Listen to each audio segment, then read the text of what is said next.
Friends, business finance management की video series में आप सबका स्वागत है। मैं हूं पराग कक्कैया, आपका फाइनेंस कोच। फ्रेंड्स, आज के इस वीडियो में हम सीखेंगे book profit versus cash profit. तो इसको हम एक एग्जांपल लेके समझते हैं ताकि आपको आसानी से समझ में आ जाए। तो फ्रेंड्स, जनरली हम हमारे कस्टमर को उधारी में माल बेचते हैं। तो सपोज़ हमने हमारे कस्टमर को 1 लाख रुपए का माल बेचा और उसमें हमारा 10% प्रॉफिट मार्जिन है और 1 महीने का हमने उसको क्रेडिट पीरियड प्रोवाइड किया। तो जब तक वो पैसा रियलाइज नहीं होगा, मीन्स जब तक वो 1 लाख रुपया 1 महीने के बाद हमारे बैंक अकाउंट में क्रेडिट नहीं होगा या हमारे पॉकेट में नहीं आएगा, तब तक वो जो हमारा 10% प्रॉफिट है वो हमारे लिए ओनली बुक प्रॉफिट कहलाएगा।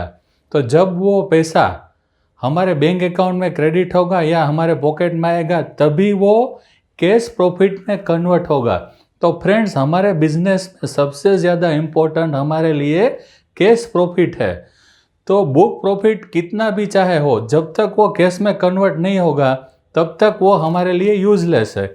और एक एग्जांपल से हम समझते हैं। आपके सामने स्क्रीन में आप दो कंपनी देख रहे हैं, company A and company B. तो पहली नज़र में हमें दिखेगा कि company A is better than B, क्योंकि उसका टर्नओवर ज़्यादा है, लेकिन उसकी लायबिलिटी है कंपनी ए की और उसका प्रॉफिट भी 1 लाख है। कैश प्रॉफिट उसका 0 है।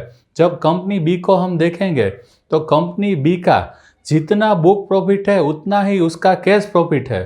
तो इस बेस पे हम बोल सकते हैं कि company B is better than company ए।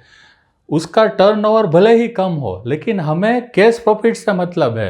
तो हमें हमारे बिजनेस में बुक प्रॉफिट से ज़्यादा कैश प्रॉफिट पे फोकस रखना है और टर्नओवर से ज़्यादा फोकस हमारा हमारे कैश प्रॉफिट पे होना चाहिए।